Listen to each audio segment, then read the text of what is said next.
অতীতের তুলনায় 2026 সালের ত্রয়োদশ জাতীয় নির্বাচন ভালো হয়েছে বলে দাবি করেছে বিএনপির সিনিয়র যুগ্ম মহাসচিব ও প্রধানমন্ত্রীর রাজনৈতিক উপদেষ্টা রুহুল কবির রিজভী।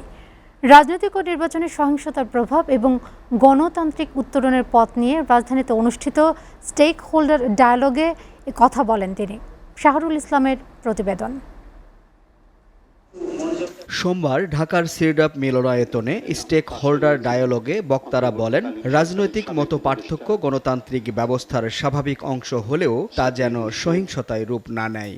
আমাদের সামাজিক যে দ্বন্দ্ব সংঘাতের পরিবেশ রয়েছে এটাকে আমরা চেঞ্জ করি, যে আমরা কি করে কাজ করলে আমরা আমাদের গণতন্ত্রটাকে ফিরিয়ে পাবো এবং আমাদের নির্বাচনের সুব্যবস্থাটাকে আমরা আরো শক্তিশালী করতে পারবো।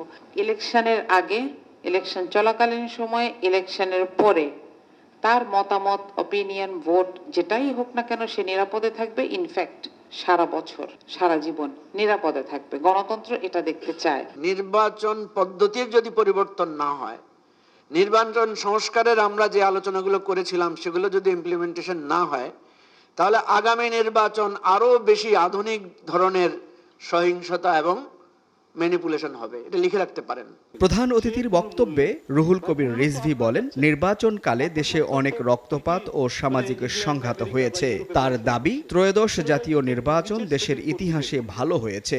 ছোটখাটো যে সংঘাতের কথা আমরা শুনেছি, দেখেছি নির্বাচনের প্রাককালে, নির্বাচনের পরে, যেটি এখানে সাবেক অ্যাডভাইজার আপা এখানে বলেছেন, এটি তো একটা লিগ্যাসি, একটা দীর্ঘদিনের একটা পলিটিক্যাল কালচার এইভাবে হতে হতে হতে হতে এই পর্যায়ে এসছে।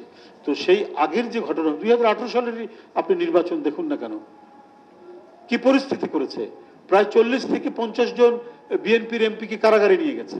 সেই পরিস্থিতি তো এখানে আসেনি। তিনি দাবি করেন, ওসমান হাদি নির্বাচনী সহিংসতার শিকার হননি। তিনি ভারত থেকে ফ্যাসিবাদ ষড়যন্ত্রের শিকার। এখন আপনি ওসমান হাদির কথা বলবেন, ওসমান হাদি কি কোনো পলিটিক্যাল সহিংসতার শিকার? এটা তো একবার স্পষ্ট করে দিয়েছে পার্শ্ববর্তী একটি দেশ, এবং তারা নিজেরা আত্মস্বীকৃতভাবে বলেছে যে তাদের পলিসি মেকাররা দায়ী। বলছেন কে? আরেকজন সাবেক মুখ্যমন্ত্রী বলছেন। তো সেই সময় সরকারের দায়ী কোথায়, আর সেখানে রাজনৈতিক দলেরই বা বিষয় কোথায়? নির্বাচনী সহিংসতা পুরোপুরি বন্ধ না হলেও রাজনৈতিক সংস্কৃতির পরিবর্তন এবং আইনের শাসন প্রতিষ্ঠার মাধ্যমে স্থিতিশীল গণতান্ত্রিক পরিবেশ তৈরি করা সম্ভব বলে মনে করেন বক্তারা। আরো অনেক কিছু এভাবে মিস হয়ে গেছে, আসেনি। শাহরুল ইসলাম রকি, SA টিভি, ঢাকা।